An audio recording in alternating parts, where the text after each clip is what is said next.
पुढची बातमी आहे पावसाळ्याच्या पार्श्वभूमीवर उल्हासनगर महानगरपालिकेनं शहरातील 427 इमारती धोकादायक म्हणून जाहीर केल्या आहेत। मात्र ज्या पालिकेवरती शहराच्या सुरक्षेची जबाबदारी आहे त्या पालिकेची मुख्य प्रशासकीय इमारतच धोकादायक असल्याचं उघड झालंय। बघूयात।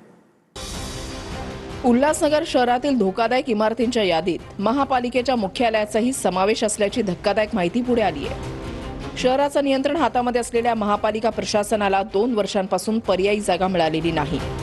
या इमारतीला अनेक ठिकाणी मोठे तडे पडले आहेत, त्यामुळे इथे काम करणारे कर्मचारी आणि पालिकेमध्ये येणाऱ्या सामान्य नागरिकांच्या सुरक्षेचा प्रश्न ऐरणीवर आलाय। पावसाळ्याच्या पार्श्वभूमीवर उल्हासनगर महानगरपालिकेनं शहरातील 427 इमारती धोकादायक म्हणून जाहीर केल्यात। मात्र ज्या पालिकेवर शहराच्या सुरक्षेची जबाबदारी आहे त्या पालिकेची मुख्य प्रशासकीय इमारतच धोकादायक असल्याचं उघडकीस आलंय। उल्हासनगर महापालिका मुख्यालयाच्या इमारतीला अनेक ठिकाणी मोठे तडे गेलेत। तसंच करण्यात आलेल्या स्ट्रक्चरल ऑडिटमध्ये सुद्धा ही इमारत धोकादायक असल्याचं स्पष्ट झालंय। नवीन प्रशासकीय इमारतीसाठी पालिकेनं 350 कोटी रुपयांचा सविस्तर प्रकल्प अहवाल तयार केलाय।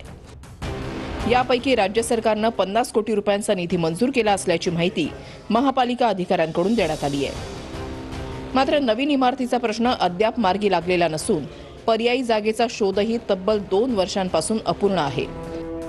त्यामुळे पालिका अधिकारी मुख्यालयामध्ये मोठी दुर्घटना घडण्याची वाट पाहत आहेत का असा प्रश्न आता उपस्थित होऊ लागलाय।